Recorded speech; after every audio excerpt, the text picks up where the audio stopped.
Tahukah saudara bahwa program yang akan Anda saksikan itu bisa ada karena dukungan dari setiap donasi pemirsa seperti Anda. Dan itu memampukan kami Pijar TV untuk bisa menyiarkan program-program ini sampai ke seluruh pelosok Indonesia. Hanya karena donasi Anda, kami sampai hari ini bisa memberkati begitu banyak orang dan mereka bisa belajar bagaimana mengenal Tuhan dengan lebih baik. Saat ini ada cara unik untuk Anda bisa mensupport apa yang dilakukan oleh Pijar TV dengan klik tombol thanks dan Anda bisa mengirimkan super thanks. Dan dengan cara tersebut, Anda sebetulnya sedang mendukung kami untuk kami bisa memproduksi program-program baru yang memberkati lebih banyak orang. Pijar TV, salam terang bagi Indonesia.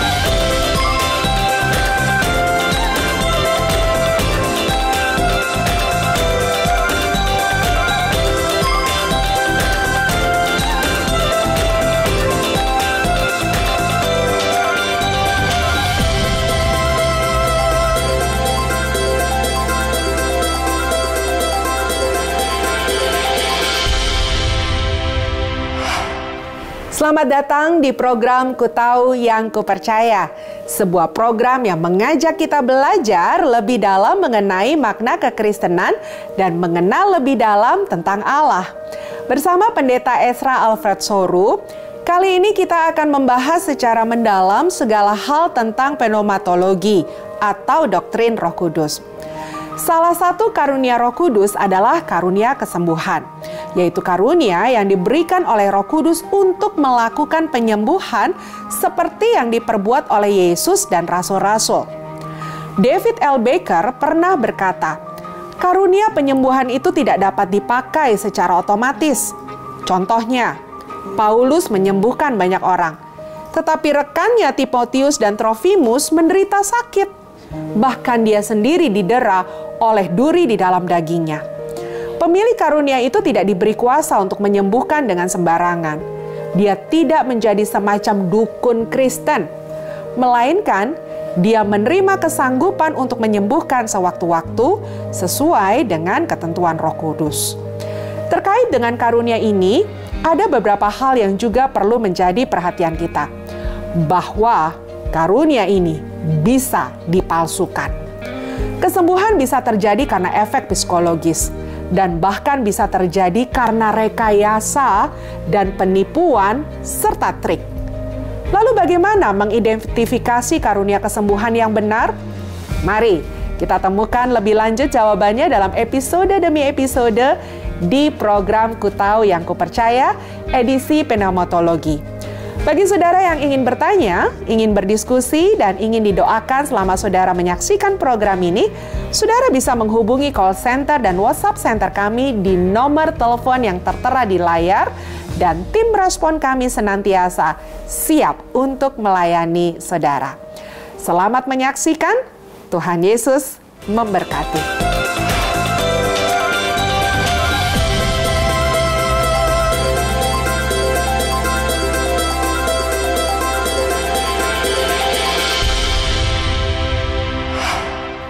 Shalom, salam sejahtera buat semua pemirsa Pijar TV di mana saja berada. Senang sekali hari ini saya Pendeta Ezra Soru boleh menjumpai kembali Anda dalam program Ku Tahu Yang Ku Percaya, suatu program pengajaran iman Kristen yang diproduksi oleh Pijar TV. Dan program ini diproduksi di Jakarta dan semua tim yang terlibat dalam produksi program ini telah mengikuti protokol kesehatan seperti aturan yang berlaku. Dan kalau program ini bisa sampai ke hadapan Bapak Ibu Saudara-saudara, semuanya tidak terlepas dari dukungan Bapak Ibu. Ada dukungan doa, ada dukungan dana yang diberikan untuk terselenggaranya atau bisa tersedianya program ini sampai ke hadapan Bapak Ibu. Terima kasih untuk semua dukungan yang ada. Kita sekarang ada dalam pembahasan atau pelajaran tentang doktrin Roh Kudus. Dan kalau apa yang akan saya jelaskan maupun yang telah saya jelaskan, Jikalau itu menimbulkan banyak pertanyaan atau muncul pertanyaan-pertanyaan dari bagian lain dari kitab suci tentang apa saja, jangan ragu-ragu. Di layar kaca Anda ada nomor yang dapat dihubungi. Silakan Anda kirimkan pertanyaan Anda ke sana dan tim Pijar TV akan dengan sukacita menjawab pertanyaan-pertanyaan Anda. Baik saudara-saudara yang terkasih dalam Tuhan Yesus, kita berada dalam pelajaran tentang doktrin Roh Kudus, dan pada episode terakhir kita sudah mulai membahas tentang karunia roh. Kita sudah melihat karunia kata hikmat, karunia kata pengetahuan, juga karunia iman, ya. Dan sekarang kita akan masuk pada karunia yang lain, yakni karunia kesembuhan. Ya. Karunia kesembuhan yang dibahas di dalam 1 Korintus pasal 12 ayat yang ke-9. Dan juga ayat yang ke-28, ya. Karunia untuk menyembuhkan. Nah, karunia kesembuhan ini yang dalam bahasa Yunaninya adalah iamaton. Ini adalah karunia yang diberikan oleh Roh Kudus untuk melakukan pekerjaan penyembuhan seperti yang dibuat oleh Yesus maupun juga rasul-rasul. Tapi terkait dengan karunia ini ada sesuatu yang perlu kita perhatikan seperti yang dikatakan oleh David Baker. Coba baca kata-kata Baker. Karunia penyembuhan itu tidak dapat dipakai secara otomatis. Contohnya, Paulus menyembuhkan banyak orang. Tetapi rekannya Timotius dan Trofimus menderita sakit. Bahkan dia sendiri didera oleh duri di dalam dagingnya. Pemilik karunia itu tidak diberi kuasa untuk menyembuhkan dengan sembarangan. Dia tidak menjadi semacam dukun Kristen, melainkan dia menerima kesanggupan untuk menyembuhkan sewaktu-waktu sesuai dengan ketentuan roh. Ya, jadi ini tidak berarti bahwa orang kalau dapat karunia kesembuhan berarti dia bisa bebas mau menyembuhkan siapa saja dan kapan saja. Semau-maunya dia, tidak. Ya. Dari apa yang dikatakan oleh Baker ini, ya, Paulus punya karunia itu, ya. Tapi ternyata Timotius sakit, dia nggak menyembuhkan. Dia malah nasihat Timotius, ya, jangan hanya minum air saja, tambahkanlah anggur sedikit, berhubung pencernaanmu terganggu. Dia anggur itu obat, jadi yang lain dia suruh minum obat. Ya, berhubung pencernaanmu terganggu, sakit mah, minumlah proma. Ya, kira-kira begitu, ya.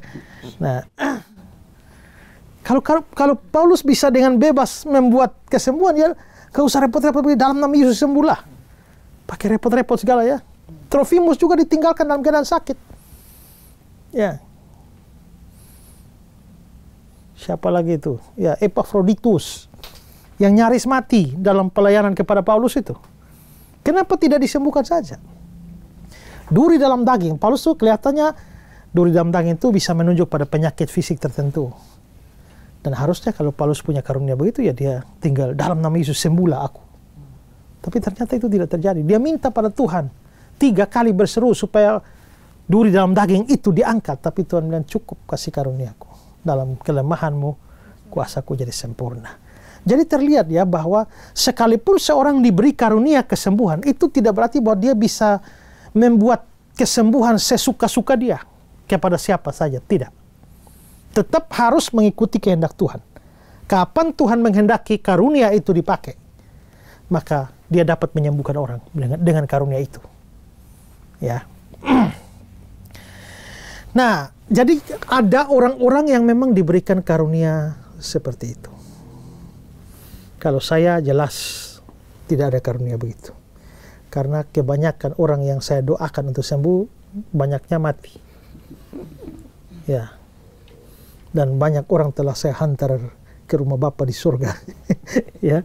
Saya tidak punya karunia semacam ini. Ya. Tapi ya jelas ada orang punya karunia semacam itu. Tapi terkait dengan karunia kesembuhan ini, kita mau lihat beberapa hal. Ini penting karena apa? Karena karunia ini bisa dipalsukan. Ingat, kita pernah bahas soal tanda kepenuhan roh. Ya, tanda kepenuhan roh itu lebih kepada dihasilkannya buah roh ketimbang hal-hal ajaib yang bersifat karunia. Waktu itu telah dijelaskan bahwa kalau buah roh sukar dipalsukan. Tapi karunia roh itu mudah dipalsukan. Dan iblis itu jago memalsukan karunia-karunia. Ada karunia mujizat yang asli dari Tuhan, tapi iblis bisa membuat karunia mujizat palsu. Begitu juga ada karunia kesembuhan yang asli dari Tuhan, tapi iblis bisa membuat karunia palsu. Kesembuhan-kesembuhan palsu, ya. Jadi di sini kita bisa lihat bahwa ada banyak kasus penyembuhan juga yang sebenarnya adalah kasus penyembuhan yang palsu. Nah, karena itulah waktu kita bicara soal karunia kesembuhan ini, di sinilah kita perlu berhati-hati, ya, dan perlu menyadari sungguh-sungguh bahwa ini adalah karunia yang rawan dipalsukan. Nah, mengapa karunia ini rawan dipalsukan?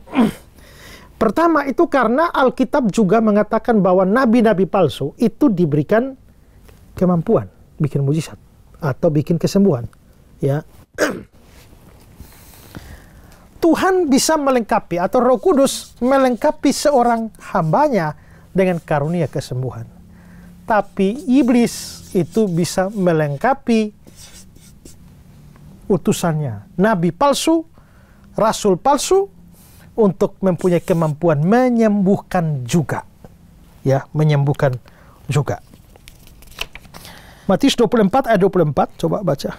Matius 24 ayat 24, demikian firman Tuhan, sebab Mesias palsu dan nabi-nabi palsu akan muncul, dan mereka akan mengadakan tanda-tanda yang dahsyat dan mujizat-mujizat, sehingga sekiranya mungkin mereka menyesatkan orang-orang pilihan juga. Itu Mesias palsu, ya, nabi palsu, tapi bisa bikin buat mujizat, ya.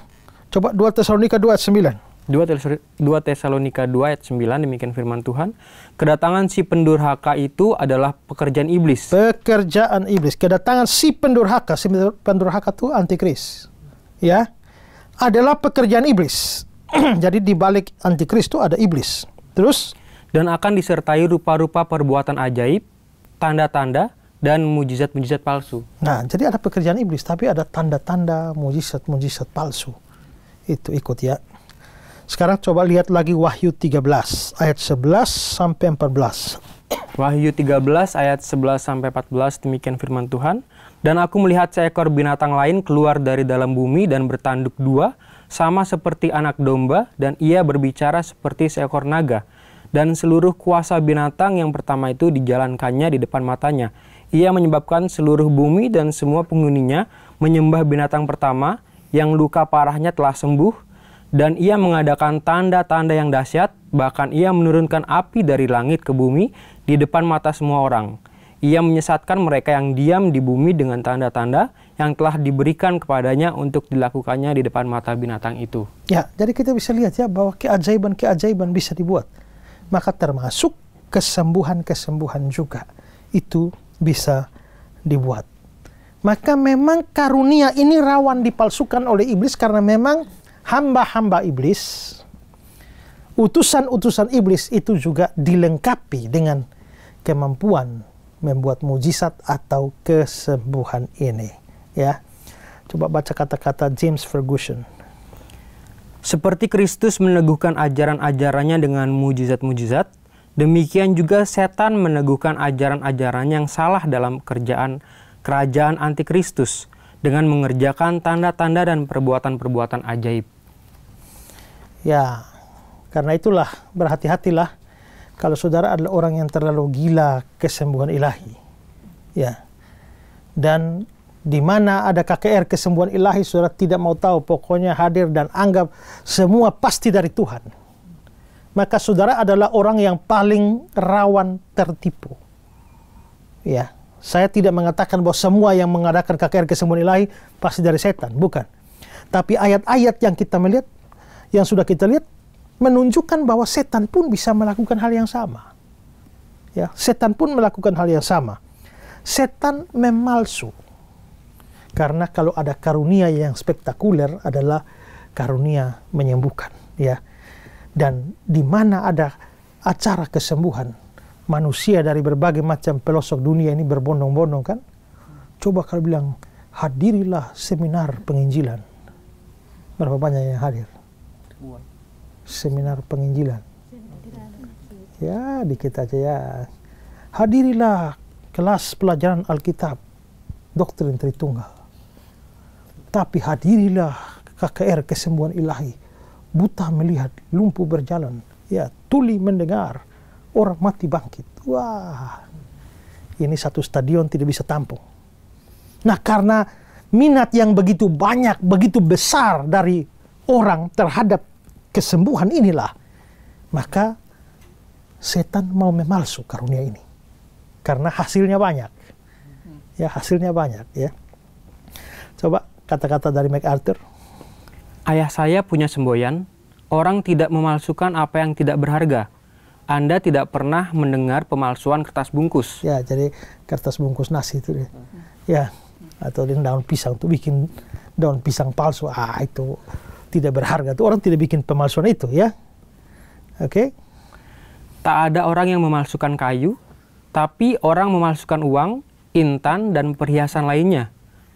Orang memalsukan apa yang berharga karena itulah tujuan dari pemalsuan. Di gereja Korintus, setan sibuk memalsukan karunia-karunia roh, seperti halnya ia sibuk di masa kini melakukan hal yang sama. Ya, jadi setan memalsukan karunia roh.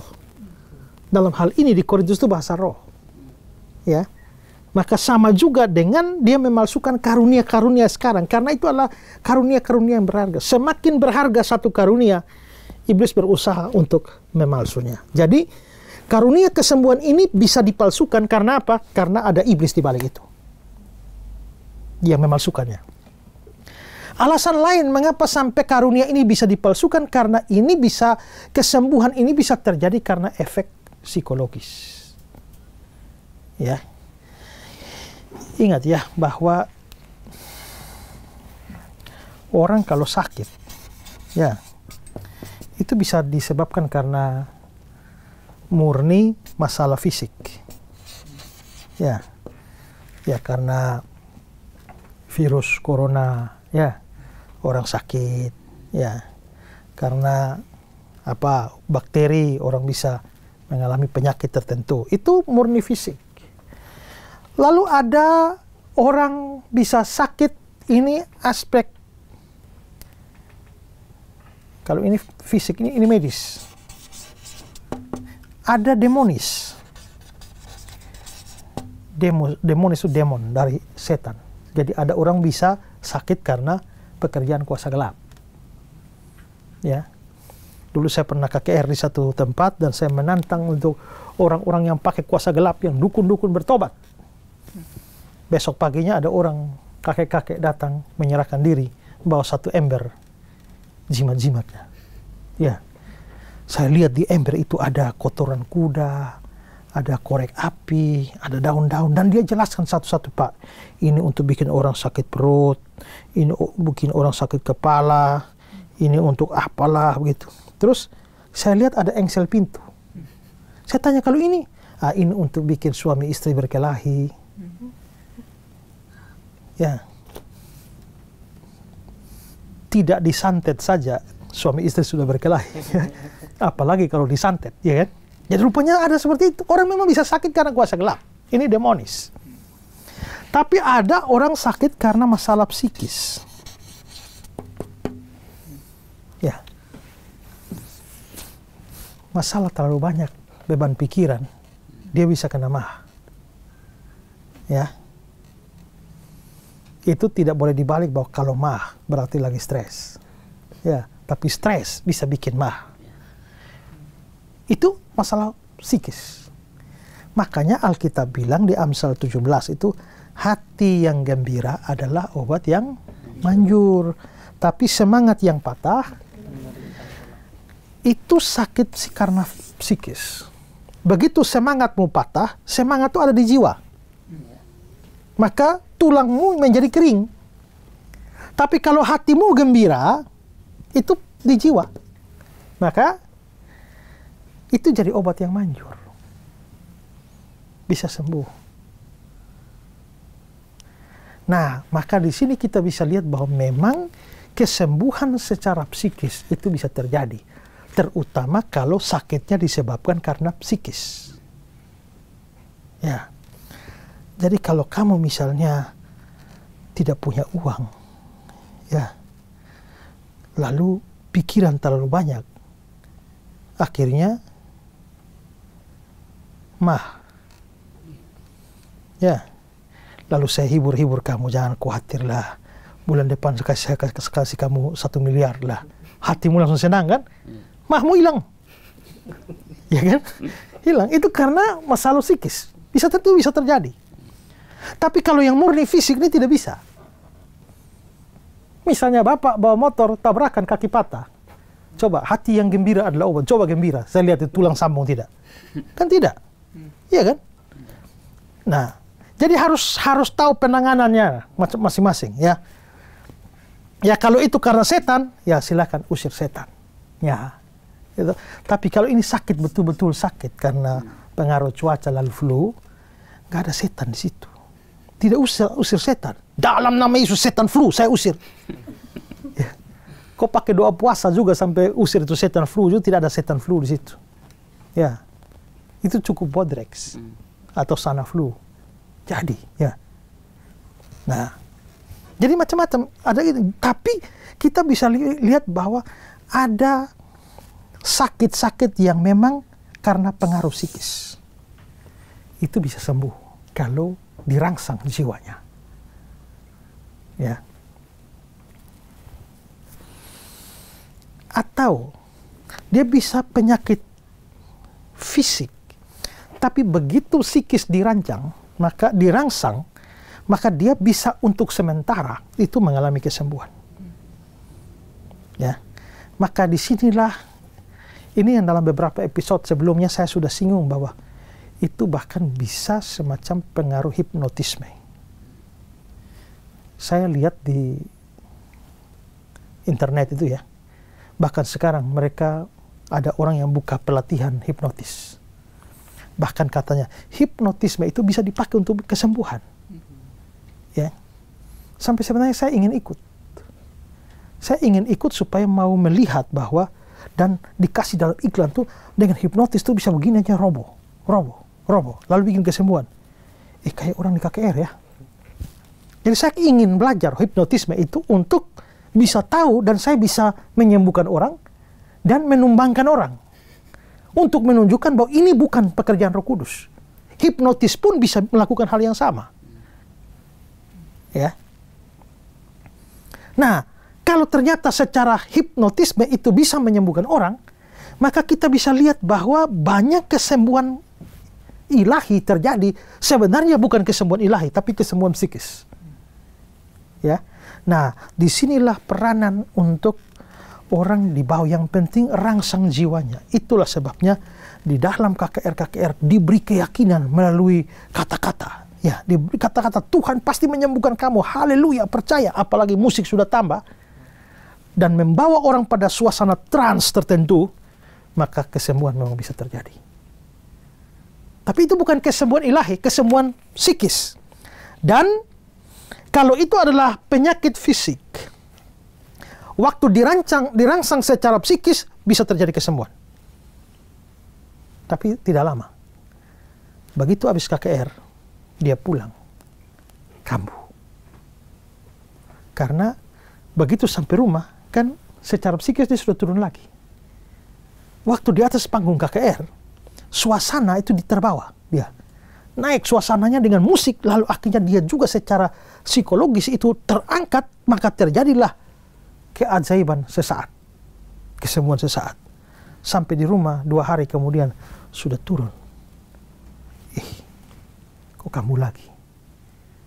Itu yang sering terjadi, ya. Ada orang bersaksi di Facebook, saya baca di sana bahwa begitu sakit mereka bawa ke salah satu orang yang katanya bisa bikin kesembuhan banyak, ya. Dia tinggal dorong saya, dak sembuh, ya. Dan mereka pergi sembuh memang. Pulang 2 minggu kemudian mati. Ya, mati. kesembuhannya hanya sementara. Coba baca kesaksian dari Insinyur Herlianto. Seminggu setelah Peter Jongren mengadakan KKR Kesembuhan Ilahi di Bandung, penulis diundang berkhotbah di gereja GBT di Bandung. Seusai khotbah, didampingi pendeta gereja itu bersalaman dengan jemaat yang berbaris keluar. Ada seorang jemaat yang cacat kakinya dan berjalan menggunakan tongkat penyangga lengan, datang bersalaman dan juga dengan pendetanya. Lalu orang itu berkata kepada pendetanya, "Minggu yang lalu dalam KKR Peter Jongren, saya sudah bisa berjalan tidak menggunakan tongkat, tapi sesampai di rumah saya harus pakai tongkat lagi." Kenapa bisa begitu? Psikis. Ya. Jadi dikira kesembuhan ilahi, mereka sudah berteriak-teriak, wah mengalami mujizat kesembuhan ilahi di atas panggung, sampai rumah pakai tongkat lagi. Makanya saya pernah ya dengan nada seperti sarkasme, saya bikin iklan. Hadirilah KKR Kesembuhan Ilahi. Sakit apa saja sembuh. Ya. KKR Kesembuhan Ilahi bersama Pendeta Ezra Soru. Tempat pelaksanaan di Rumah Sakit Umum Kupang.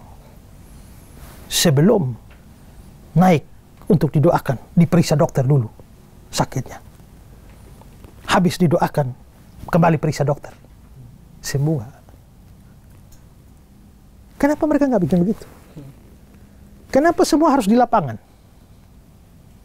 Tuh orang banyak sakit. Kalau memang punya karunia kesembuhan, datangilah rumah sakit. Habis doa cabut itu infus, dokter periksa. Kalau betul kesembuhan. Kenapa harus tandu yang dibawa ke lapangan? Kenapa nggak mereka datang di tempat tidur rumah sakit? Saya belum pernah melihat ada orang yang mengaku mempunyai karunia kesembuhan lalu mendatangi rumah sakit dan doakan semua orang sakit di sana dan bangun. Kalau memang mereka betul-betul dipakai oleh Tuhan untuk membuat kesembuhan ilahi, langsung di rumah sakit. Yang sudah koma apa segala macam, doa bangun. Ya, tapi ternyata tidak. Penyakitnya tidak jelas. Dan kesembuhannya juga meragukan. Itu bisa faktor psikologis. Ada faktor lain yang menyebabkan kesembuhan itu dipalsukan ya. Pertama tadi kan memang betul-betul terjadi tapi dari setan. Kedua adalah psikis. Dan ketiga ini rekayasa atau penipuan atau trik. Ya. Ini yang sudah pernah saya cerita ya tentang orang yang bilang, wah dapat bisikan roh bahwa ibu di sana. Padahal mereka sudah wawancara duluan di depan. Baru dikabari ke pengkhotbah di atas mimbar.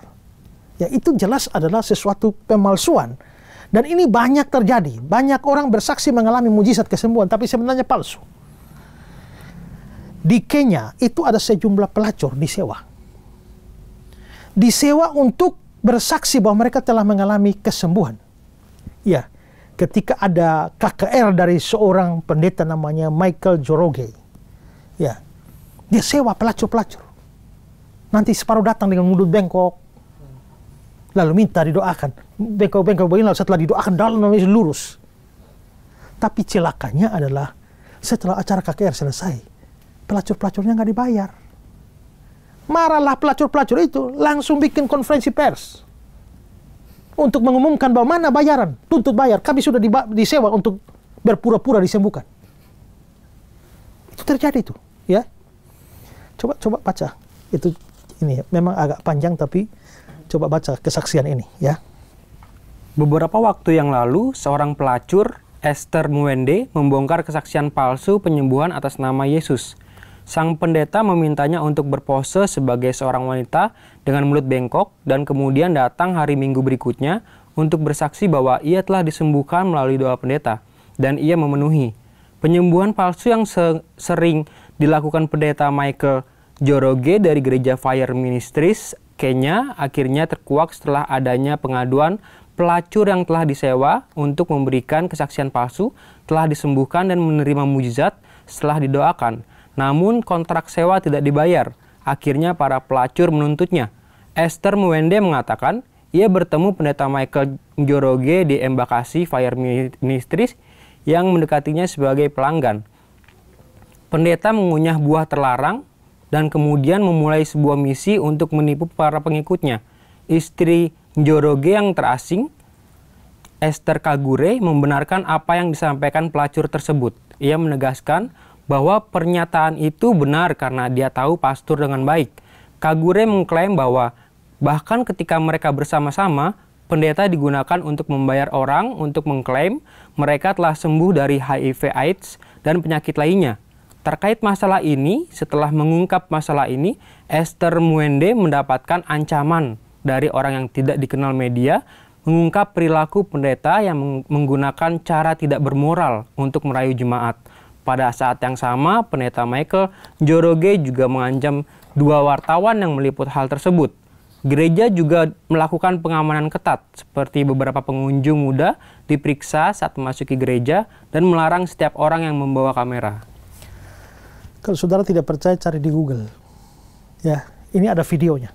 Kesaksian pelacur ini. Bagaimana dia tidak dibayar setelah disewa. Kalau ya begitu ya saya juga bisa lah ya.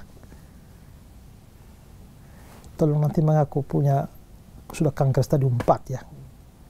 Dalam 6 Yesus sembuh. Setelah itu maju bersaksi. Atau habis saya doakan tinggal maju saya. Saudara tadi saya datang ada bengkak di sini. Tapi sekarang sudah tidak ada lagi. Mestinya dokter periksa dulu, betul ada tidak? Ya.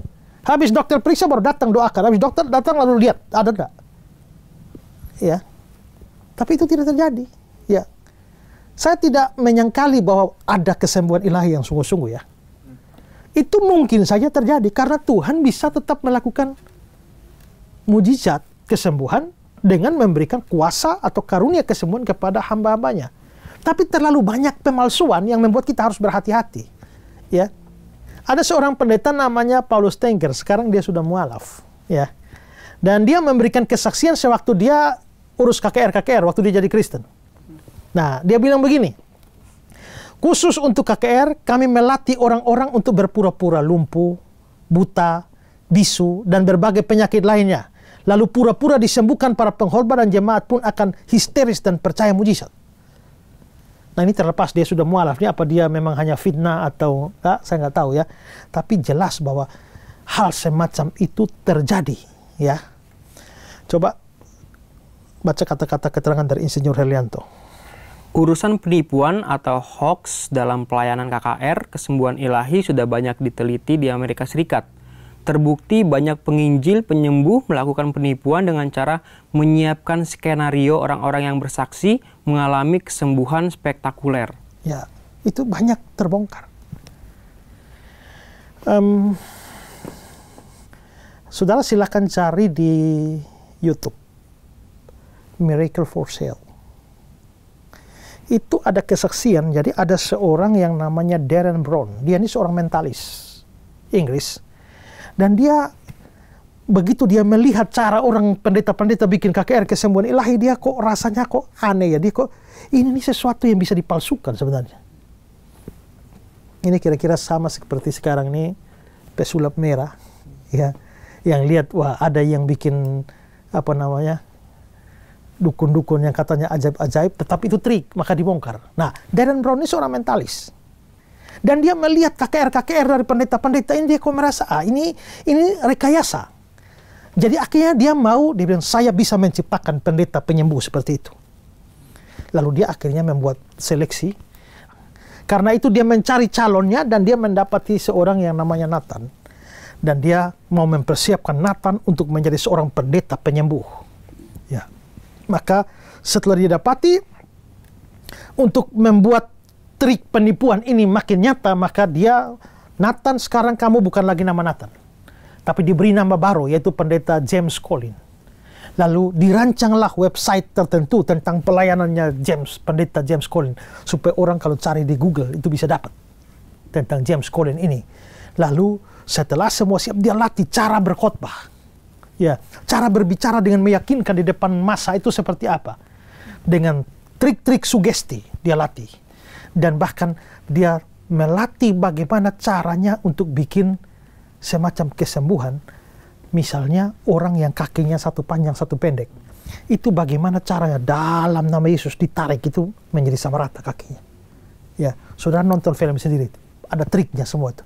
Ya, jadi akhirnya memang betul-betul dipersiapkan sedemikian, dilatih sedemikian rupa, sampai akhirnya setelah matang dan siap, maka pendeta James Collins pun siap untuk memulai aksinya. Dan akhirnya dia mulai mengadakan KKR kesembuhan. Mereka publikasi besar-besaran dan banyak orang hadir dalam KKR itu. Dan dia mulai dengan trik-trik yang sudah dilatih sedemikian rupa. Dia bikin kesembuhan-kesembuhan, termasuk tarik kaki panjang tidak sama panjang tuh bikin rata. Dan semua orang sudah histeris dan merasa bahwa kuasa Tuhan telah bekerja. Dan apa yang terjadi setelah itu? James berdiri dan berkata bahwa, saudara, kalian semua telah tertipu. Ya, kalian semua telah tertipu bahwa yang kalian dapat tadi bukan mujizat dari Tuhan, tapi semua trik. Dan saya dipersiapkan untuk itu. Ya, dan akhirnya dibongkar semuanya. Bahwa apa yang dikira sekian lama sebagai kesembuhan ilahi, itu semua bisa direkayasa. Ya. Saudara tidak percaya apa yang saya katakan, cari sendiri di Google dan lihat. Dan itu video sudah cukup terkenal, ya. Nah, bahkan ada orang yang namanya Todd White itu, ya, dia menjadi penyembuh jalanan yang juga bisa tarik kaki orang menjadi sama panjang, ya. Oke, ini coba dibaca dulu, agak panjang memang, tapi ada kisah tentang Todd White. Ya. Todd White adalah seorang penyembuh jalanan di Amerika. Ia biasa berkeliling kota untuk menyembuhkan orang-orang dengan kuasa Yesus. Salah satunya adalah seperti dalam video ini. Awalnya ia bertanya pada wanita penjaga toko, apakah ada orang yang mengalami masalah fisik. Tapi kelanjutannya ia bertanya kembali kepada wanita itu, apakah pinggulnya baik-baik saja. Wanita itu menjawab, ia memiliki masalah. Selanjutnya, Todd White mengatakan bahwa ada yang mengatakan di hatinya bahwa wanita itu memiliki masalah dengan pinggulnya, dan penyebabnya adalah kakinya yang pendek sebelah. Antara percaya atau tidak, wanita ini setuju untuk didoakan. Dan selanjutnya ia merasakan kakinya yang pendek sebelah seperti mengalami pertumbuhan menjadi rata dengan kaki yang satunya. Ia merasa disembuhkan. Benarkah? Dari sejak awal berbicara dengan wanita ini, Todd White sebenarnya sedang bermain trik dan Anda bisa menyebutnya trik sulap. Ada unsur cold reading di sini, yaitu semacam teknik membaca pikiran yang dalam hal ini ia menebak penyakit seseorang. Cold reading adalah sebuah trik membaca pikiran, bukan ilmu gaib. Wanita ini adalah korbannya. Awalnya ia bertanya apakah ada yang sakit fisik, tapi kemudian ia bertanya apakah wanita ini memiliki masalah dengan pinggulnya. Wanita ini sedikit ragu menjawabnya, tapi itu cukup buat Todd untuk masuk ke tahap berikutnya, yaitu dengan mengatakan bahwa ada yang berkata di hatinya bahwa wanita ini memiliki masalah dengan pinggulnya. Ini adalah efek dari cold reading, yaitu orang yang mendengarnya akan merasa itu ditujukan untuk dirinya, padahal hanya hal umum yang ia katakan. Berikutnya ia katakan penyebabnya yaitu kaki yang pendek sebelah. Anda tahu, trik memanjangkan kaki adalah sebuah trik sulap yang sudah lama sekali, tapi di luar negeri trik ini banyak digunakan oleh pendeta-pendeta penipu untuk melakukan mujizat kesembuhan. Mengapa untuk memeriksa kaki yang pendek sebelah sepatu si wanita tidak dilepaskan? Karena disinilah rahasia triknya. Si pendeta harus memperlihatkan kaki yang pendek sebelah. Untuk memperlihatkannya, ia memanfaatkan sepatu si sakit. Jika ia mengatakan kaki kirinya lebih pendek, maka ia dengan sengaja menarik sedikit sepatu dari kaki kanan si sakit. Begitu juga sebaliknya. Jika kaki kanan yang lebih pendek, maka ia menarik sedikit sepatu kaki kiri si sakit. Anggap saja kaki kiri yang dibilang lebih pendek, maka ia menarik sedikit sepatu dari kaki kanannya. Maka secara otomatis kaki kirinya akan kelihatan lebih pendek. Mengapa si sakit tidak menyadarinya? Karena si sakit sedang fokus dengan kakinya yang lebih pendek. Lalu bagaimana cara memanjangkan kaki yang pendek? Si pendeta berdoa dan perlahan-lahan ia memasukkan kembali sepatu kaki kanan. Mengapa si sakit tidak menyadarinya? Karena ia sedang fokus dengan kaki kirinya yang pendek. Bahkan ia kemudian merasakan ada sesuatu dengan kaki kirinya, yaitu mengalami pertumbuhan. Itulah yang sebenarnya terjadi dalam rekaman tersebut. Perempuan itu Jika memang ia mengalami masalah pinggul, penyebabnya adalah bukan karena kaki pendek sebelah, itu adalah tipuan. Sayangnya, perempuan ini sudah tertipu, itu sebabnya ia merasa senang sekali dan merasa sakitnya sembuh. Ya, ini karena ada video dan dibahas video ini. Karena video itu menunjukkan bahwa Todd berdoa dan menarik kaki perempuan itu yang tadi bilang tidak sama panjang, lalu akhirnya menjadi sama panjang ya. Jadi semua ini menunjukkan bahwa ada begitu banyak trik yang terjadi ya. Dan itu bisa terjadi karena trik-trik, bisa juga terjadi karena klaim kesembuhan tanpa dapat dibuktikan secara pasti. Banyak orang, 100 orang sudah sembuh, tapi bagaimana mereka? Apakah bisa ditunjukkan secara pasti bahwa mereka memang betul-betul mengalami kesembuhan? Ya, nah, coba baca tentang kesembuhan yang dilakukan oleh Benny Hinn. Ya, coba baca satu sumber ini. Benny Hinn percaya dia sudah menyembuhkan kanker otak seorang penderita di panggung KKR. Tapi Insight Edition, suatu penerbitan di Amerika Serikat, yang mengikuti klaim Hinn mengadakan tes-tes kedokteran yang menunjukkan bahwa tumor itu masih ada. Dia mengatakan seorang wanita sembuh dari penyakit jantung. Wanita itu begitu percaya sehingga ia membuang obat-obat yang diberikan dokter untuk menyembuhkan penyakitnya. Mengapa Hinn mengakibatkan wanita itu mengabaikan perintah dokter? Bukan tugas saya memanggil dokter mereka, jawabnya. Seorang wanita di Houston, suatu kota di Texas, Amerika Serikat, mengira dia disembuhkan secara ajaib dari kanker paru-parunya oleh Benny Hinn. Penyakit itu tidak sekalipun akan kembali, perintah Hinn. Karena percaya akan kuasa kesembuhan dari Hinn, wanita itu menolak nasihat dan perawatan dokternya. 2 bulan kemudian, dia mati. Mati. Karena diyakinkan bahwa kamu sudah sembuh. Penyakit jantungmu sudah sembuh. Lepaskan obat. Dia lepas. Mati. Nah, ini klaim-klaim kesembuhan yang tidak bisa atau tidak dapat dipertanggungjawabkan secara ini. Sekarang coba ya, kalau saudara hadir sekarang, mereka kampanyenya begitu luar biasa bahwa hadirilah KKR kesembuhan ilahi, yang lumpuh berjalan, buta melihat, segala macam. Kalau saudara kurang pekerjaan, coba selidiki baik-baik itu. Ya, misalnya ada si A yang naik panggung dan berdoa. Saudara hafal baik-baik dia, ikuti dia. Cari tahu dia siapa, cari tahu latar belakangnya, benar lumpuh nggak? Ya, sudah lumpuh berapa lama? Setelah itu dia sudah bilang, sudah sembuh, turun, ikuti dia. Setelah itu 1 minggu setelah dia turun dari panggung, itu apa yang terjadi dengan dia? Semua yang didoakan coba diikuti. Tapi siapa yang mau melakukan hal seperti itu? Tidak. Semua KKR selesai begitu saja. Dan akhirnya muncullah klaim-klaim kesembuhan, klaim-klaim kesembuhan. Tapi klaim-klaim kesembuhan itu tidak pernah bisa diuji. Ya, saya sekali lagi tidak sedang meragukan semuanya ya. Saya percaya kesembuhan ilahi yang dari Tuhan masih bisa terjadi. Ya. Tapi karena terlalu banyak penipuan di balik ini, maka kita perlu berhati-hati. Ya. Bisa datang dari setan yang memang melakukan keajaiban, bisa efek-efek psikologis yang sedang diterapkan, atau bisa jadi juga trik-trik penipuan semacam sulap-sulap begitu yang dilakukan. Nah, ini yang harus membuat kita hati-hati, ya. Nah, karena itulah sekali lagi, saudara yang terlalu tergila-gila dengan kesembuhan ini harus berhati-hati ya. Karena bisa jadi saudara ditipu dengan contoh-contoh seperti yang sudah saya berikan. Dan kalau kita mau bicarakan ini masih sangat-sangat banyak. Tapi cukuplah itu untuk memberitahu kita bahwa memang ini adalah karunia yang sangat rawan untuk dipalsukan. Nah, melihat begitu banyak penipuan-penipuan dan pemalsuan di seputar ini, maka kita harus bertanya, terus kalau memang kesembuhan sejati dari Tuhan, itu bagaimana ciri-cirinya? Ya, kalau memang itu dari Tuhan, bagaimana cirinya sehingga kita bisa bedakan itu dari kesembuhan-kesembuhan palsu ini? Ya. Nah, Pendeta Budi Asali dalam tulisannya dia memberikan beberapa ciri dari kesembuhan ilahi. Ya. Pertama adalah kesembuhan itu harus terjadi secara langsung atau seketika, tidak berangsur-angsur.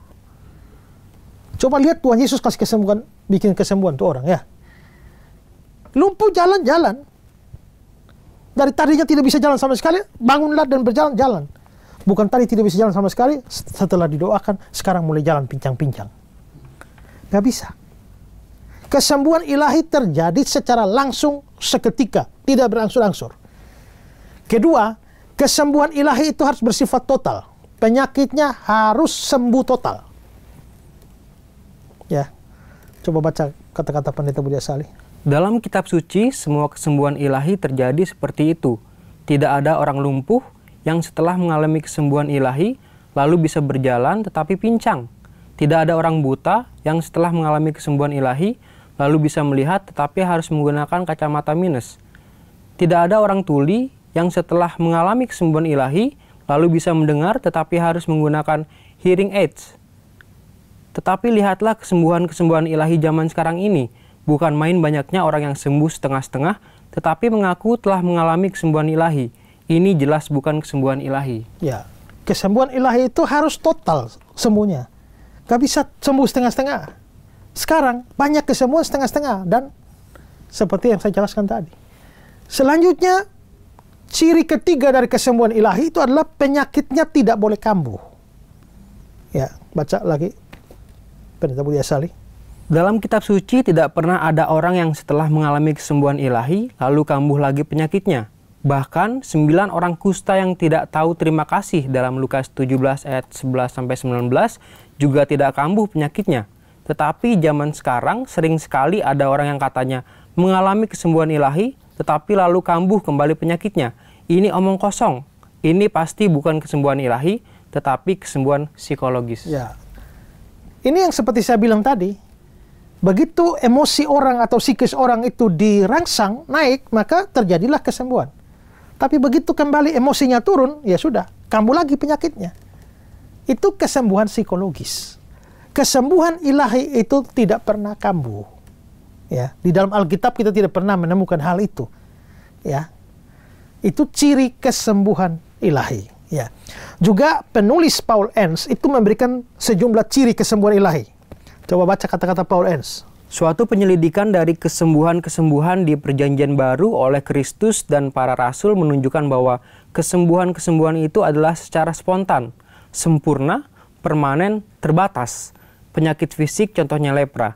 Bukan penyakit psikologis, tidak bersyarat, termasuk orang yang tidak percaya, yang tidak beriman, dan bahkan tidak mengenal Yesus. Ada tujuannya, bukan sekedar untuk membebaskan orang dari penyakitnya. Subkoordinat, hal yang kedua setelah memberitakan firman Tuhan. Signifikan, bermaksud untuk meneguhkan dia dan para rasul sebagai utusan Allah, dan berita mereka berasal dari Allah. Berhasil, kecuali dalam satu kasus di mana para murid tidak memiliki iman yang menyebabkan kegagalan. Inklusif, demonstrasi tertinggi dari karunia itu adalah membangkitkan orang mati. Ya, itu ciri-ciri lain yang diberikan oleh Paul Enns. Jadi jelas bahwa kalau memang itu karunia sungguh-sungguh dari Tuhan, kesembuhan yang sungguh-sungguh dari Tuhan, dia harus masuk persyaratan-persyaratan tadi. Ya. Tapi yang terjadi kalau kita melihat itu dengan pengalaman-pengalaman kesembuhan yang banyak seringkali diakui oleh orang-orang, maka kelihatannya banyak yang palsu. Banyak yang tidak memenuhi persyaratan seperti itu. Ya. Nah, kita berharap bahwa betul-betul kita atau jemaat Kristen berhati-hati dalam hal ini sehingga tidak gampang tertipu dengan mujizat-mujizat palsu. Tapi karunia kesembuhan ilahi yang sejati itu masih ada. Saya percaya masih ada dan masih mungkin sepanjang Tuhan menghendakinya. Ya, pemirsa di rumah, kalau saudara mempunyai pertanyaan seputar apa yang sudah saya jelaskan, kami mempersilahkan saudara untuk mengajukan pertanyaan saudara. Silakan kirimkan pertanyaan saudara ke nomor yang ada di layar Anda, dan tim Pijar TV akan siap untuk menjawab pertanyaan Anda. Dukung terus Pijar TV dalam doa, karena dukungan itulah, dukungan doa termasuk dukungan dana lah yang membuat bahwa program ini bisa terus diproduksi dan jadi berkat bagi saudara semua dan lebih banyak orang. Nah, itu karunia kesembuhan.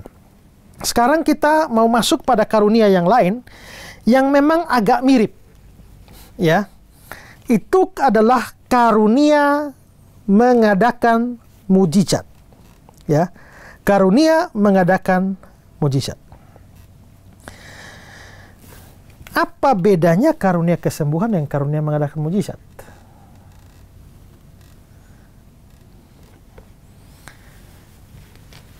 Memang kalau terjadi kesembuhan secara ilahi juga mujizat kan? Ya. Tapi mujizat lebih besar dari sekedar kesembuhan.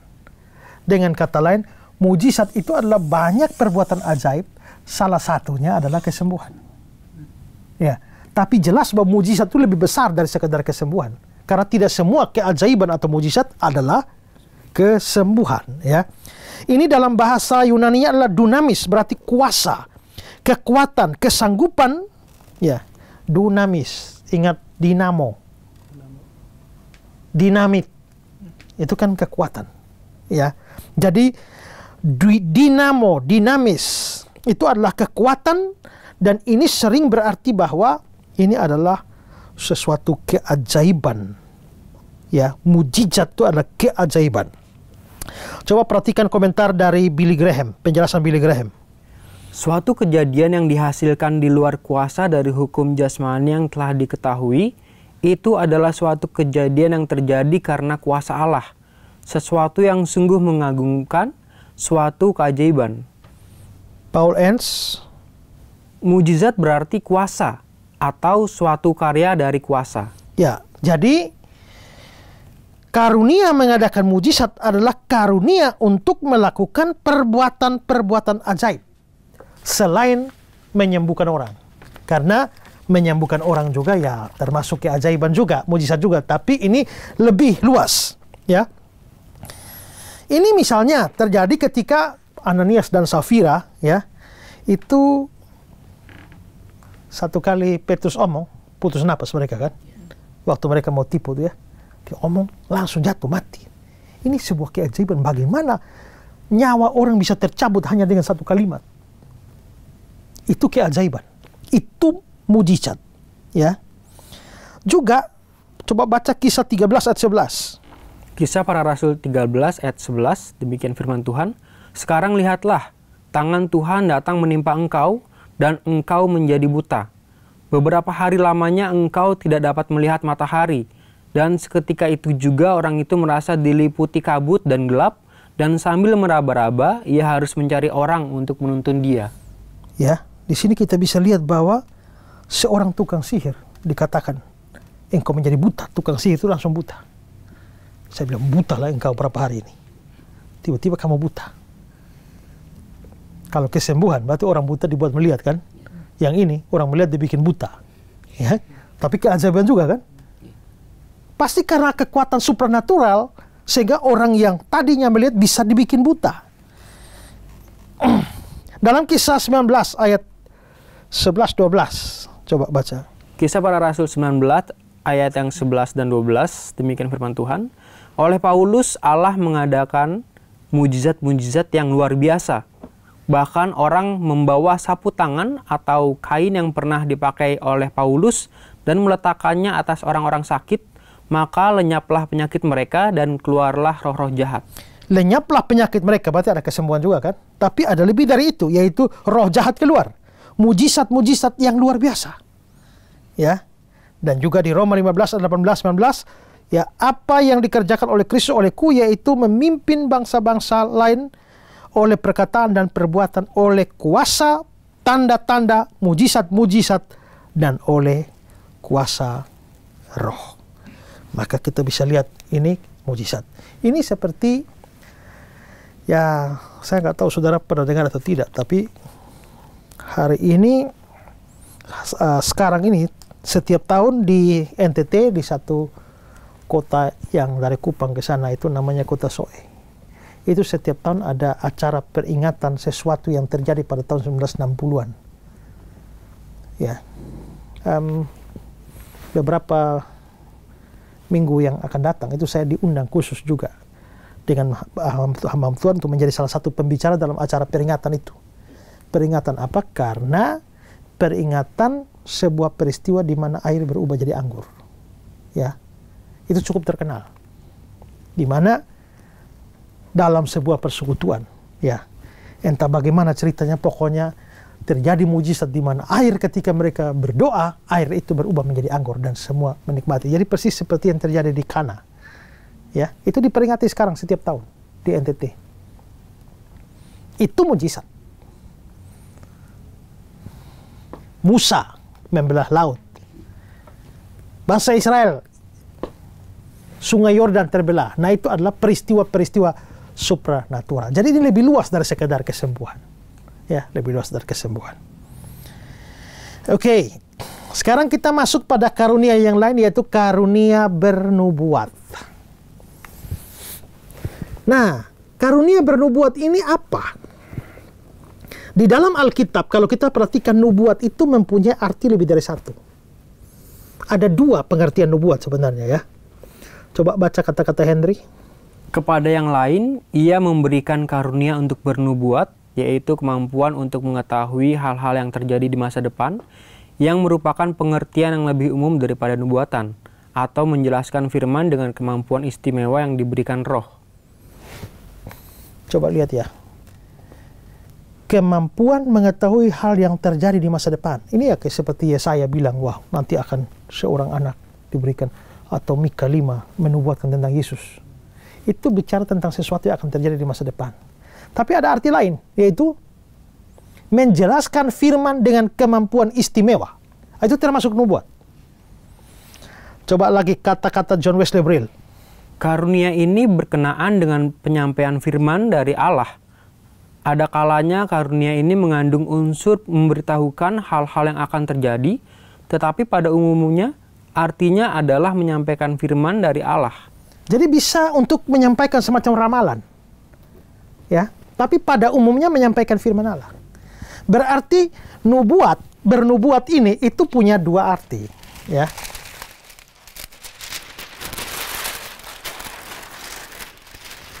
Nubuat ini punya dua arti, ada arti primer dan arti sekundernya. Ya, arti primernya itu adalah memberitakan firman Allah, ya. Sedangkan arti sekundernya itu adalah semacam ramalan. Ya. Nah, ingat bahwa ramalan ini yang sekunder. Jadi kalau ini, minggu depan akan terjadi tsunami. Itu kan ramalan atau nubuatan.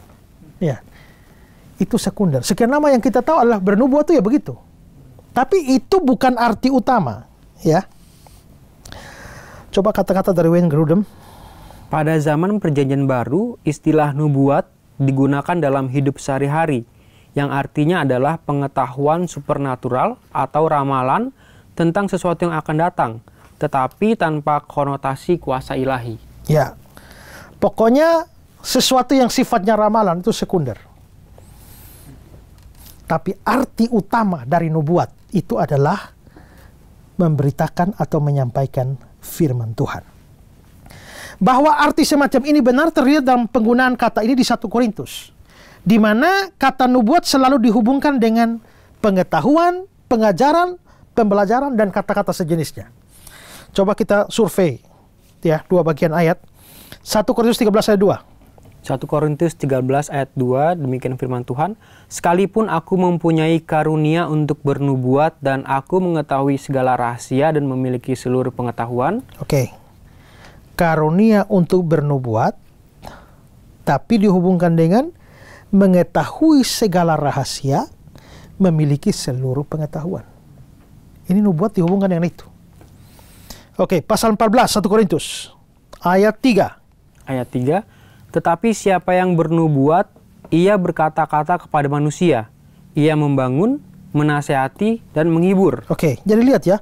Nubuat ini membangun, menasihati, menghibur. Ini pasti berhubungan dengan pemberitaan firman dong. Kalau ngomong tentang ramalan ke depan, bagaimana itu membangun, menasihati, dan menghibur? Ayat 6. Ayat ke-6. Jadi saudara-saudara, jika aku datang kepadamu dan berkata-kata dengan bahasa roh, apakah gunanya itu bagimu jika aku tidak menyampaikan kepadamu penyataan Allah atau pengetahuan atau nubuat atau pengajaran? Oke, perhatikan. Penyataan Allah atau pengetahuan, atau nubuat, atau pengajaran. Lalu ayat 31. Ayat 31, sebab kamu semua boleh bernubuat seorang demi seorang, sehingga kamu semua dapat belajar dan beroleh kekuatan. Belajar. Maka di sini nubuat ini dihubungkan dengan pengetahuan, ya, dengan belajar, ya. Maka di sini nubuat ini itu bukan yang pengertian sekunder, yaitu ramalan. Tapi nubuat di sini itu primer, yaitu soal menyampaikan kebenaran firman Tuhan. Maka di sini bernubuat itu mirip-mirip dengan kata pengetahuan atau karunia untuk mengajar, ya. Oke. Karena arti seperti inilah maka Paulus mengutamakan karunia ini dibanding dengan karunia lain. Terutama bahasa roh. Kejarlah kasih. Usahakanlah dirimu memperoleh karunia-karunia roh, terutama karunia untuk bernubuat. Berarti kamu boleh kejar semua karunia, tapi yang terutama itu adalah bernubuat. Karena apa? Ini karunia nomor 1 nih. Karunia top ini. Ya. Siapa yang berkata-kata dengan bahasa roh, dia membangun diri sendiri. Tapi siapa yang bernubuat, dia membangun jemaat. Karena kalau saya bernubuat atau mengajar firman, ya itu membangun jemaat kan. Ya, dia lebih penting dari bahasa roh. Aku suka supaya kamu semua berkata-kata dengan bahasa roh. Tapi lebih daripada itu supaya kamu bernubuat. Sebab orang yang bernubuat lebih berharga daripada orang yang berkata-kata dengan bahasa roh. Karena kalau bahasa roh, apalagi kalau bahasa roh tidak ditafsirkan. Kamu hanya ribut sendiri dengan bahasa yang kamu tidak mengerti. Lalu kita semua yang ada di sini mau tahu apa? Iya kan? Tidak berguna. Tapi kalau saya bernubuat, menyampaikan firman Allah, kamu semua mengerti. Maka ini berguna. Ya. Ayat 22. Karena itu karunia bahasa roh adalah tanda bukan untuk orang yang beriman, tetapi untuk orang yang tidak beriman. Sedangkan karunia untuk bernubuat adalah tanda untuk orang beriman. Nanti akan saya jelaskan waktu saya bahas bahasa roh ya, tentang ini ya. Jadi kalau seluruh jemaat berkumpul bersama-sama, tiap orang berkata-kata dengan bahasa roh, masuklah orang luar, orang yang tidak beriman, tidakkah mereka katakan bahwa kamu gila? Tapi kalau semua orang bernubuat, lalu masuk orang tidak beriman atau orang baru, dia akan diyakinkan. Dia diyakinkan. Kenapa? Karena bernubuat ini ngajar firman. Orang luar masuk, dia diyakinkan. Karena itu saudara-saudara, usahakanlah dirimu memperoleh karunia untuk bernubuat. Maka bernubuat ini bukan hanya soal ramalan-ramalan yang sekunder, tapi bernubuat ini menyampaikan firman. Kalau begitu saya punya karunia mengajar kan? Maka saya sebenarnya juga punya karunia bernubuat. Biarpun saya tidak bisa bikin nubuat yang sekunder, yaitu meramal. Saya ramal biasa salah. Manchester United lawan Chelsea, ya, ternyata salah. Ya, saya pikir MU menang, malah kalah. Barcelona lawan Bayern München, ya, sudah ramal ini Barca pasti menang, ternyata kalah. Ya, nah, tapi saya mempunyai yang primer ini, yaitu mengajar firman Allah. Itu karunia bernubuat, ya. Oke, lalu ada lagi yang disebut sebagai karunia membedakan roh. Banyak orang sekarang anggap karunia membedakan roh itu adalah ya bisa lihat-lihat setan kah, ya, atau apa ya, bisa itu di situ ada hantu, di situ ada setan. Nah, seringkali dianggap begitu, tapi tidak. Roh di dalam Alkitab itu tidak selamanya menunjuk pada makhluk halus atau apa, bukan. Tapi di surat Yohanes, ya, coba kita lihat dulu ya. 1 Timotius 4 ayat 1. 1 Timotius 4 ayat 1, demikian firman Tuhan, tetapi roh dengan tegas mengatakan bahwa di waktu-waktu kemudian ada orang yang akan murtad lalu mengikuti roh-roh penyesat dan ajaran setan-setan. Roh-roh penyesat, ajaran setan-setan. Roh di sini berurusan dengan penyesat dan ajaran setan, maksudnya ajaran sesat. Berarti roh ini berhubungan dengan ajaran. Oke, 1 Yohanes 4. 1 Yohanes 4 ayat yang 1 dan 3. Saudara-saudaraku yang kekasih, janganlah percaya akan setiap roh, tetapi ujilah roh-roh itu. Oke, jangan percaya roh, uji roh-roh itu. Terus? Apakah mereka berasal dari Allah? Sebab banyak nabi-nabi palsu yang telah muncul dan pergi ke seluruh dunia. Oke, jangan percaya setiap roh, uji roh-roh itu, karena banyak nabi palsu telah muncul ke seluruh dunia. Berarti roh di situ itu tidak menunjuk pada setan-setan, tapi roh itu menunjuk pada nabi-nabi palsu yang pergi mengajar di mana-mana. Itu berarti bahwa roh itu menunjuk pada pengajar-pengajar palsu. Ya, gitu. Itu maksudnya roh di situ. Ayat 2. Demikianlah kita mengenal roh Allah. Setiap roh yang mengaku bahwa Yesus Kristus telah datang sebagai manusia berasal dari Allah. Roh yang mengaku Yesus datang dari Allah. Berarti kalau ada seorang guru yang mengaku Yesus itu dia datang dari Allah. Seorang pengajar, seorang nabi yang mengaku Yesus Kristus telah datang sebagai manusia, dia dari roh Allah, dari Allah. Terus ayat 3. Dan setiap roh yang tidak mengaku Yesus tidak berasal dari Allah. Ya. Roh itu adalah roh antikristus. Dan tentang dia telah kamu dengar bahwa ia akan datang dan sekarang ini ia sudah ada di dalam dunia. Kalau begitu dari konteks itu, roh itu sebenarnya menunjuk pada pengajar-pengajar palsu. Nabi-nabi palsu. Jadi, karunia membedakan roh itu apa? Karunia membedakan roh itu, kalau kamu dapat karunia bedakan roh, kamu cepat tahu, ini orang nih kayaknya ajaran sesat ini. Ya, ingat ya, ajaran sesat. Jangan dipikir ajaran sesat itu berbeda secara frontal dengan ajaran benar. Saya akan tanyakan, uang palsu dengan uang asli itu harus mirip kan? Ya, kalau uang 1.000 asli gambar Kapiten Patimura, lalu uang palsu gambar Kapiten Esra, siapa yang mau? Iya kan? Tidak. Kalau mau bikin uang palsu, warna harus sama, ukuran harus sama, bentuk harus sama, gambar harus sama, tulisan harus sama, ketebalan harus sama. Sedapat mungkin orang tidak melihat kepalsuan di situ. Itu baru pemalsu hebat. Maka ajaran yang sesat itu harus mirip ajaran benar.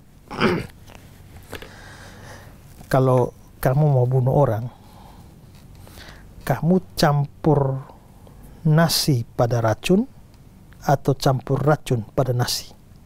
Racun pada nasi. Apa bedanya campur racun pada nasi dan campur nasi pada racun?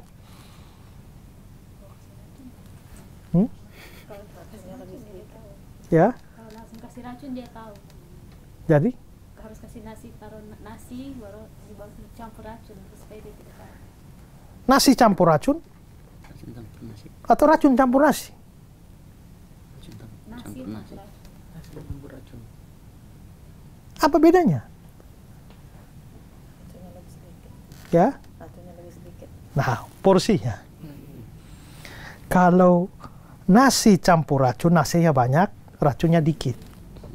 Kalau racun campur nasi, itu racunnya banyak, nasinya dikit. Bagaimana cara membunuh yang baik? Nasi campur. Agar nasi banyak. Ya, jadi saya kasih nasi banyak, lalu kasih racun, racunnya dikit aja. Nggak boleh berwarna, nggak boleh berbau. Kamu tidak tahu kan? Makan, langsung game. Tapi kalau kamu bawa racun 1 bokor, isi nasi 2 biji, suruh makan, tidak ada orang gila mau makan. Iya kan? Jadi itu berarti bahwa 98% harus nasi. 2%-nya itu baru racun. Nah, ajaran sesat begitu.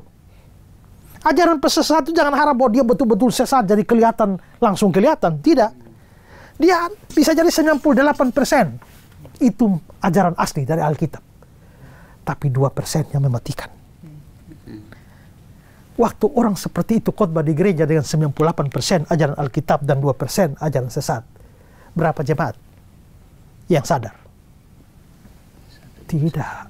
Bahkan kalau dia bilang ada amin saudara, jemaat semua amin. Padahal ajaran sesat, nggak ada yang sadar.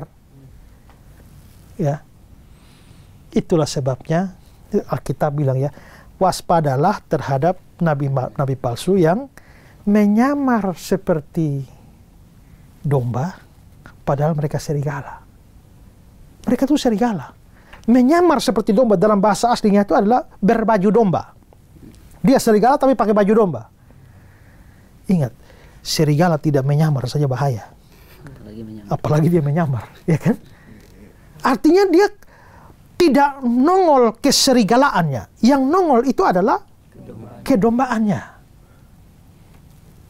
Maka dia kira-kira kalau nabi palsu naik mimbar, ya, dia bawa Alkitab atau dia bawa kitab dari zaman Majapahit sana. Ya. Dia bawa Alkitab. Ya. Waktu dia kasih berkat, terimalah berkat ini dalam nama Soekarno, Soeharto, dan Sudomo. Begitu. Tidak. Dia pasti kasih berkat juga dalam nama Bapa, Anak, dan Roh Kudus. Harus mirip. Ya. Terus bagaimana? Semua orang bisa tertipu, bukan? Supaya tidak tertipu, Tuhan kasih beberapa orang punya karunia bedakan roh. Jadi itu orang bisa khotbah sepanjang dan mirip semua dengan ini. Tapi orang-orang yang punya karunia bedakan roh nih, oh no, hanya mirip Kristen, tapi ini ajaran sesat. Tunjukkan di mana ajaran sesatnya, di mana sesatnya. Nah, mereka bisa membongkar ajaran sesat. Ya. Pendeta A terkenal, misalnya di seluruh dunia dan digemari, semua anggap ini hamba Tuhan yang diurapi. Tapi dia ajaran sesat, yang lain tidak sadar. Tapi orang-orang dengan karunia membedakan roh tahu, oh enggak, itu nabi palsu. Ya, nabi palsu itu. Maka orang dengan karunia membedakan roh ini adalah orang yang cepat mendeteksi kepalsuan di dalam pengajar-pengajar, pengkhotbah-pengkhotbah, pemberita-pemberita firman, bahkan termasuk dengan pembuat-pembuat mujizat palsu. Ya. Oke, baca kata-kata David Baker. Karunia pembedaan roh-roh yang berfungsi membedakan antara ilham yang berasal dari Roh Kudus dan ilham yang berasal dari roh-roh lain. Dengan kata lain, karunia ini memberi pengetahuan ke dalam hal-hal rohani yang dipakai untuk menyatakan sumber suatu ilham. Sumber satu ilham. Ini ajaran ini dari Tuhan atau dari setan? Orang dengan karunia membedakan roh akan bisa tahu itu. Ya, Henry. Ini merupakan kemampuan untuk membedakan nabi yang benar dengan yang palsu, atau untuk menilai kemampuan sebenarnya dan sifat tersembunyi dari seseorang, apakah dia layak menduduki suatu jawatan, atau untuk menyingkapkan isi pikiran orang lain oleh Roh Kudus, seperti yang dilakukan Petrus terhadap Ananias. Ya, jadi kalimat pertama dari Henry ini penting. Ini merupakan kemampuan membedakan nabi benar dan nabi palsu. Sejak dari zaman dulu sudah ada banyak nabi palsu dan guru palsu. Menjelang akhir zaman, nabi palsu dan guru palsu makin banyak. Ya, karena itu kita membutuhkan orang-orang dengan karunia membedakan roh. Ya. Sambil saya mengajar semacam ini, saudara bisa memikirkan kembali, kira-kira saya nih cocoknya di mana ya? Ya.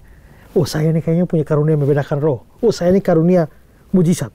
Oh, saya karunia kesembuhan. Oh, saya karunia iman. Oh, saya kata-kata hikmat. Saya kata pengetahuan. Nah, saudara bisa menilai dan mempelajari itu. Ya, masih ada banyak karunia-karunia lain yang akan kita pelajari. Ya, dalam episode-episode selanjutnya. Sampai di sini ada pertanyaan? Saya mau tanya, Pak. Ya. Terkadang ada tim doa yang waktu mau menyembuhkan orang, mereka mendapatkan penglihatan. Pertanyaan saya, itu penglihatan seperti itu, apakah penglihatan yang datang dari Tuhan atau bukan? Ya, lihat-lihat penglihatannya dulu. Apa yang dia lihat? Karena kita percaya juga Tuhan bisa berikan penglihatan. Tapi juga penglihatan juga bisa diberikan dari setan. Ketiga adalah ada orang yang sebenarnya nggak lihat apa-apa, tapi supaya kelihatan rohani, dia lalu bilang, saya lihat ini. Itu terjadi itu. Nah, disinilah kita memang ya Ini yang butuh karunia membedakan roh yang begini ya. Ya. Karena memang ada orang yang Tuhan memang bisa kasih dia melihat tertentu. Bisa saja kalau Tuhan mau kan. Tapi setan juga bisa kasih penglihatan. Ya. Tapi celakanya adalah orang-orang yang mungkin saja pernah mendapat penglihatan. Dipakai Tuhan untuk melihat penglihatan ini. Tapi sekarang Tuhan sudah nggak pakai dia lagi untuk penglihatan-penglihatan begitu. Tapi dia sudah terlanjur populer sebagai ini kan. Kalau dia bilang sekarang sudah nggak ada penglihatan lagi, orang nggak mau datang dia lagi kan. Maka biarpun nggak ada penglihatan, dia ngarang terus itu. Ya. Dulu tuh ada satu ibu yang terkenal di sekitaran saya sana, punya karunia penglihatan. Semua orang pergi berdoa pada dia. Satu hari saya punya teman. Saya dan teman saya ini pergi ke satu gereja. Teman ini punya pacar. Tapi mereka sudah berkelahi dan akhirnya tidak ada komunikasi lagi selama beberapa bulan. Tapi belum putus. Saling gengsi dan tidak mau komunikasi. Begitu kami datang ke gereja itu, pendeta sampaikan bahwa hari ini akan ada pemberkatan nikah. Dan begitu baca nama, ternyata nama pacar dari teman saya ini. Dan betapa kagetnya dia bahwa pacarnya menikah hari itu. Itu di gereja Kemah Injil. Dan rupanya ada kebiasaan situ bahwa sebelum pemberkatan dimulai, diberikan kesempatan kepada jemaat, apakah ada yang keberatan? Ya, ada yang keberatan, langsung teman saya ini mau bangun dan keberatan, ya kan? Keberatan apa? Itu pacar saya tuh, ya. Saya pegang dan peluk dia kuat-kuat supaya jangan bikin kacau. Biar dia nikah lah. Ngapain kau bikin kacau dalam gereja ini? Akhirnya menikahlah mereka. Perempuan itu nama Masni. Begitu pulang, saya ngajak teman saya ini, ayo, mari kita pergi ke ibu yang penglihatan tuh. Kita doa, tanya Tuhan kira-kira bagaimana. Jadi kita sekalian tes dia lah. Ya. Maka pergilah saya cerita, dia, ini teman saya ini punya pacarnya namanya Masdi. Saya tidak cerita masalah apa. Tolong doakan, tanya Tuhan, apakah Tuhan berkenan akan hubungan mereka. Oh, langsung beliau tutup mata dan berdoa. Dia sebut beberapa penglihatan dan dibilang begini. Dan tiba-tiba dia menggunakan suara seperti suara Tuhan. Anakku, jangan cemas. Ya, aku berkenan untuk hubungan kalian berdua. Tadi pagi sudah nikah. Oh, ini palsu. Ya. Ada lagi yang aneh. Saya pernah KKR dengan satu tim. Sebelum KKR, mereka berdoa, Tuhan suruh kita harus berdoa keliling ini gereja 7 kali. Kayak Yosua itu. Ya. Tapi anehnya Tuhan bilang, keliling gereja harus tidak boleh pakai sendal, tidak boleh pakai sepatu. Kaki kosong, kaki telanjang. Masalahnya ini gereja sedang pembangunan. Dan seng-seng, paku-paku ada di situ semua. Ya, saya nggak mau jalan. Lalu masuklah kami berdoa. Berdoa di dalam gereja, di dalam gereja saya ikut. Lalu muncullah seorang lihat, saudara, saya melihat ini malam mau KKR, tapi ada seekor buaya yang ada di mimbar. Ini buaya apa nih? Ya. Langsung semua anggota tim menghadap mimbar, kami usir dalam namis, kami usir buaya itu. Ya. Begitu usir buaya itu dia bilang, sabar. Buaya sudah pindah ke sana. Kita menghadap sana lagi. Kita usir ini buaya. Ya. Dia bilang, sabar, buaya sudah ke sana. Kita balik lagi, usir buaya. Buaya ke sana, usir. Lama saya bilang, buaya apa ini kok usir-usir nggak pernah hilang-hilang nih ya? Ya. Saya akhirnya, sudahlah. Mau KKR begini kita berdoa sendiri-sendiri lah. Terserah kalian mau berdoa bagaimana, saya berdoa sendiri lah. Ya. Nah, saya bukan anti penglihatan.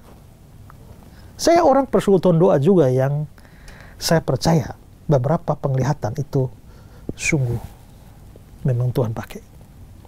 Tapi banyak penglihatan yang bukan dari Tuhan. Entah setan berikan, ataukah mereka ngarang-ngarang aja. Kan sakti, hebat kan? Ada masalah, ibu datang masalah begini, ibu datang kehilangan uang, kita berdoa. Ibu, ini kayaknya saya melihat ada sebuah tangan ini. Ya. Pernah di gereja saya ada uang hilang, ibu. Lalu teman-teman usulkan cari orang berdoa. Lalu apa yang doanya? Ini yang ambil ini orangnya agak gemuk-gemuk ini. Wih, saya tersinggung itu ya. Ya. Nah, saya merasa ini curiganya saya. Saya bilang berdoa tuh jelas, tuh jangan pakai ciri-ciri. Tanya Tuhan, kasih tunjuk langsung mukanya siapa. Kalau perlu sebut namanya. Kalau pakai ciri-ciri begini repot kita. Ya. Nah ini masalah ya. Jadi saya percaya, tapi saya juga percaya lebih banyak palsunya ya. Ya. Jadi ya kita ujilah dia ngomongnya seperti apa dan tetap harus selalu berpegang pada firman. Ya, kalau penglihatan yang mulai aneh-aneh dan tidak sesuai firman, abaikan saja. Ya. Oke, ada lagi? Coba. Ya. Bagaimana cara kita mempertajam karunia-karunia roh yang diberikan Tuhan? Kalau yang supranatural nggak bisa. Misalnya dapat bahasa roh, kamu nggak bisa bikin apa-apa supaya bisa berbahasa roh lebih tajam, iya kan?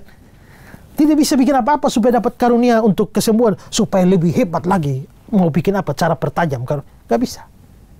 Pokoknya yang supranatural tidak bisa dibikin apa-apa. Itu semua tergantung Tuhan mau kasih bagaimana itulah. Oh, tadi kita sudah bahas karunia kesembuhan saja. Paulus kasih ada karunia kesembuhan saja.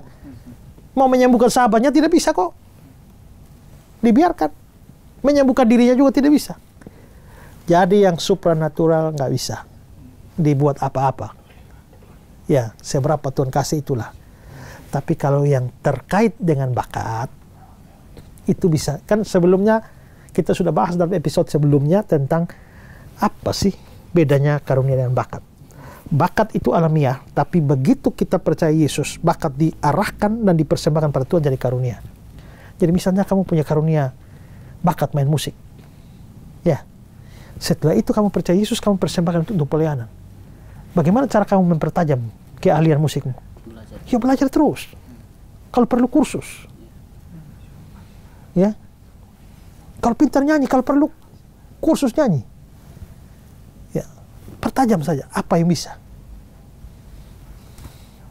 Saya lagi mau belajar saksofon untuk karena saya menikmati dan saya bayangkan bahwa seandainya saya pelayanin di mana-mana bawa itu alat itu ya. Nah, pas ada praise and worship mereka ini saya ikut nimbrung di dalam. Wah, luar biasa. Saya main gitar dari kelas 2 SD dan saya bisa main gitar cukup bagus. Tapi saya juga tahu alat musik yang lain, tapi dikit-dikit. Suling bisa dikit, harmonika bisa dikit, drum bisa dikit, piano dikit, ya. Apalagi gitar dikit, bass dikit, ya. Cukup banyak saya tahu. Tapi saya nggak kembangkan. Karena saya memang punya karunia utama di mana saya lebih kembangkan ke sana. Ya. Tapi itu sebenarnya bisa dipertajam untuk digunakan bagi pelayanan, ya. Jadi kalau yang terkait bakat harus, ya. Tapi kalau yang supranatural nggak bisa dipertajam dengan cara apapun. Itu semua tergantung Tuhan aja, ya. Oke, ada lagi? Saya Pak. Ya. Tadi kan seperti penjelasan Pak Esra tadi, berarti tidak semua orang percaya itu mendapatkan karunia untuk membedakan roh ya Pak? Ya. Cuma yang khusus doang orang. Ya. Gitu. Karena itu yang bisa bedakan roh, tolong kasih tahu yang lain. Ya kan? Misalnya tahu-tahu ada satu orang datang, nabi, satu guru ngajar di sini. Kita semua sudah ada, amin, haleluya, amin. Tapi karena kamu punya karunia bedakan roh, kamu tahu ini palsu nih. Tapi kita semua yang lain, haleluya, amin, haleluya, amin. Nah, makanya kita butuh kamu. Kamu harus kasih tahu dong. No, tidak, itu palsu. Sini, lihat. Tadi dia ngomong gini kan, sekarang coba buka ayat ini. Tunjukkan ini. Nah, itu berarti ajarannya palsu. Ya. Itu biasa saya lakukan. Begitu ada seorang pendeta ini, semua seorang, ayo kita bikin PA. Ngumpul di gereja. Saya jelaskan. Dan itu saya lakukan banyak kali. Dan dalam hal semacam ini, dengan karunia kata pengetahuan, karunia mengajar itu, lalu saya bisa mendeteksi dengan cukup cepat, ini ajarannya, oh no, ajaran menyimpang. Ya, maka tugas saya, kalau sekarang misalnya gitu, kalau ada begitu, ya saya bikin YouTube. Saya bahas. Pendeta ini mengatakan begini, ya, tapi lihat gini. Ya. Maka tidak semua orang dapat. Tapi yang punya, setelah dia tahu, jangan untuk diri, karena karunia tidak pernah diberikan untuk melayani diri sendiri, untuk melayani orang lain. Maka dengan karunia kita harus berikan. Walaupun sekarang ini, kalau saya tahu ada pendeta ini sesat, lalu saya ungkap ajarannya, bantah, ya saya dapat tantangan juga banyak. Ya, oh itu karena iri hati dengan pendeta itu. Ya, atau kalau saya ngomongin begini tentang mujizat palsu, oh itu pasti karena nggak bisa bikin mujizat sih. Nah, itu kira-kira model begitu. Ya, atau sesama hamba Tuhan tidak boleh saling menghakimi. Jangan menghakimi. Terlalu banyak komentar datang. Tapi ya peduli amat lah. Yang penting saya telah melakukan karunia saya dengan tanggung jawabnya, memberitahu kalian ini palsu, ini sesat. Kalau mau ikut sesat ya silakan. Ya. Tapi kalau mau kembali kepada firman dan menilai dari firman, maka kita ada pada jalan yang benar. Ya, baik pemirsa di rumah, kita sudah banyak membahas soal karunia-karunia ini, walaupun kita belum selesai membahas karunia-karunia ini. Kita akan bahas di episode-episode yang akan datang. Masih ada karunia lain yang perlu kita bahas secara dalam, yaitu karunia bahasa roh, ya, yang menjadi kebingungan banyak orang. Kita akan bahas dalam episode selanjutnya. Tapi dengan pembahasan-pembahasan yang telah lewat, apabila saudara mempunyai pertanyaan, silakan hubungi nomor yang ada di layar kaca Anda, kirimkan pertanyaan Anda, dan tim Pijar TV akan menjawab pertanyaan-pertanyaan Anda. Dan terima kasih juga untuk semua yang telah mengikuti pelajaran episode demi episode dalam program Ku Tahu Yang Ku Percaya, yang juga mendukung dalam doa program ini. Bahkan ada juga yang terlibat di dalam berdonasi untuk memproduksi program-program ini. Kami bersyukur dan berterima kasih untuk semua itu. Dan mari terus dukung Pijar TV dalam doa. Dan kalau Tuhan gerakkan saudara untuk ambil bagian juga dalam dukungan finansial bagi semua rencana produksi program ini di masa yang akan datang, saudara silakan berdonasi. Ada nomor rekening di layar Anda, silakan kirimkan ke sana. Dan kami pastikan bahwa semuanya akan dipakai untuk kemuliaan Tuhan melalui program Ku Tahu Yang Ku Percaya.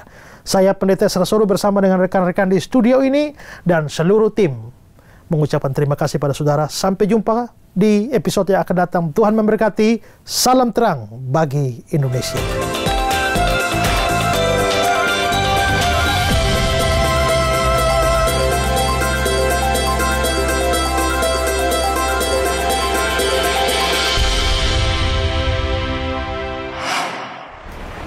Terima kasih saudara sudah menyaksikan program Ku Tahu Yang Ku Percaya edisi pneumatologi. Ada masih begitu banyak pembahasan mengenai pribadi Roh Kudus ini. Dalam pembahasan tentang karunia Roh Kudus, di mana kita berbicara bagaimana dengan karunia bahasa roh. Apakah benar-benar sebuah bahasa di dunia ini? Billy Graham pernah berkata, bahasa-bahasa lidah ini adalah bahasa yang dimengerti oleh orang-orang dari seluruh kekaisaran Roma yang datang ke Yerusalem untuk merayakan Pentakosta. Apakah ini sama atau berbeda dengan bahasa roh yang populer saat ini yang tidak dapat dikatakan sebagai bahasa, melainkan bunyi atau ricuhan-ricuhan yang tampaknya tidak ada penerjemahannya? Temukan pembahasan ini di episode selanjutnya di program Ku Tahu Yang Ku Percaya edisi pneumatologi. Bagi saudara yang ingin bertanya, ingin berdiskusi, dan ingin didoakan setelah saudara menyaksikan program ini, saudara bisa menghubungi call center dan WhatsApp center kami di nomor telepon yang tertera di layar, dan tim respon kami senantiasa siap untuk melayani saudara. Kami juga berterima kasih untuk dukungan yang saudara berikan dalam bentuk dana yang memampukan kami menyiarkan kabar baik ke seluruh pelosok Indonesia melalui program Ku Tahu Yang Ku Percaya. Bagi saudara yang ingin terlibat dalam dukungan dana agar produksi program ini terus bisa berlangsung, dukungan dana saudara dapat dikirimkan ke BCA dengan nomor 5055182121 atas nama Yayasan Pelayanan Media Indonesia. Kami bersyukur atas kemitraan dan dukungan saudara yang senantiasa ada bagi kami. Sampai jumpa lagi di episode selanjutnya. Salam terang bagi Indonesia.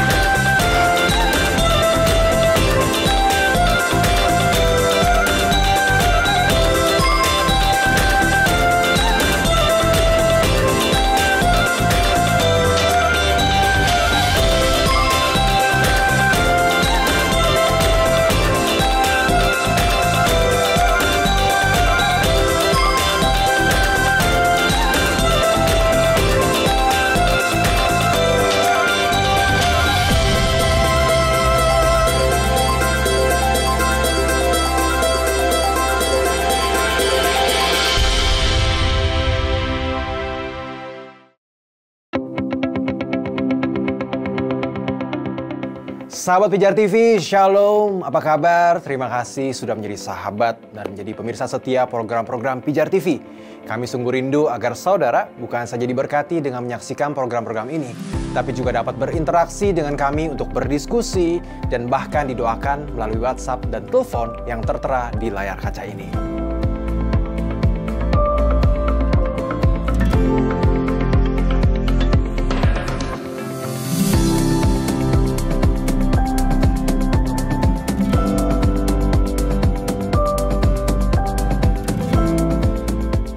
Hubungi kami sekarang melalui WhatsApp.